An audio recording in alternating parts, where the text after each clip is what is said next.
Pada zaman dahulu kala, di sebuah daerah pesisir yang dikenal dengan nama Muntok di Bangka Barat, hiduplah seorang lelaki bernama Abang Daud. Ia dikenal luas oleh masyarakat setempat bukan karena kebaikannya, melainkan karena kelakuannya yang gemar membuat onar dan menebar kekacauan. Sosoknya ditakuti, namun juga sering menjadi buah bibir karena ulahnya yang tak henti-henti. Namun, suatu hari angin perubahan berhembus dalam hidup Abang Daud. Ia memutuskan untuk belajar ilmu bela diri, berharap bisa menguasai silat demi memperkuat dirinya. Tujuannya jelas, menjadi murid dari seorang pendekar terkenal di daerah itu, yakni Apek Longguan, seorang guru silat yang disegani karena ilmu dan kebijaksanaannya. Dengan tekad bulat, Abang Daud mendatangi kediaman Apek Longguan. Di sana, ia menyampaikan niatnya untuk berguru. Apek Longguan, meski tahu reputasi buruk Daud, tak langsung menolak. Ia bersedia mengajarinya, namun dengan satu syarat mutlak.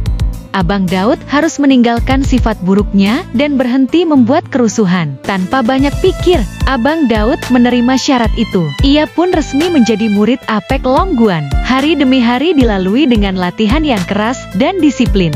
Jurus demi jurus silat warisan leluhur diajarkan dengan sabar oleh sang guru, dan ternyata, Abang Daud adalah murid yang cepat menangkap ilmu.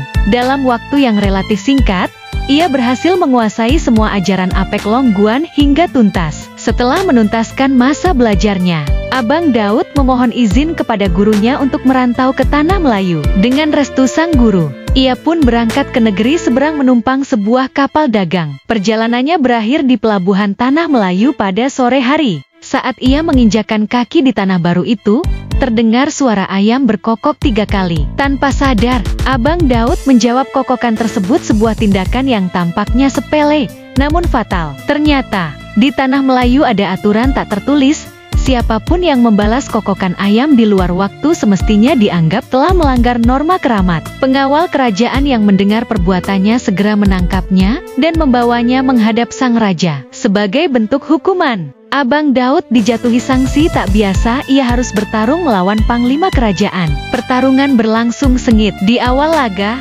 sang panglima menguasai medan dengan keperkasaan. Namun seiring waktu, tenaganya terkuras dan gerakannya mulai melemah. Melihat celah itu, Abang Daud melancarkan serangan balik yang menentukan. Ia berhasil mengalahkan panglima kerajaan dengan keahlian silat yang mumpuni. Kemenangan ini membuat sang raja terpukau. Sebagai bentuk penghormatan, Abang Daud diangkat menjadi panglima baru dan diberi gelar Panglima Angin, menandakan kecepatan dan kelincahannya dalam bertarung.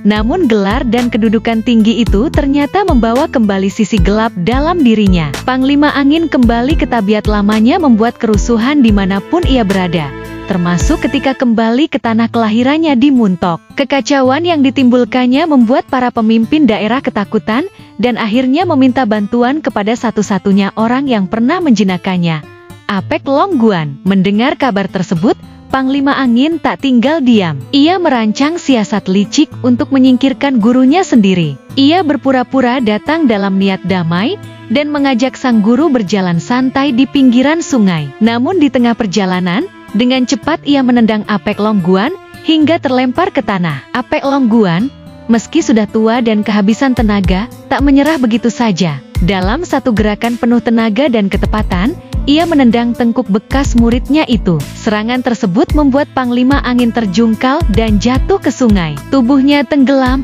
tak pernah muncul kembali. Dengan demikian, tamatlah kisah sang pendekar yang tak mampu melawan sifat buruk dalam dirinya sendiri. Meski memiliki ilmu tinggi, Panglima Angin tetap kalah oleh kebijaksanaan dan ketegasan sang guru.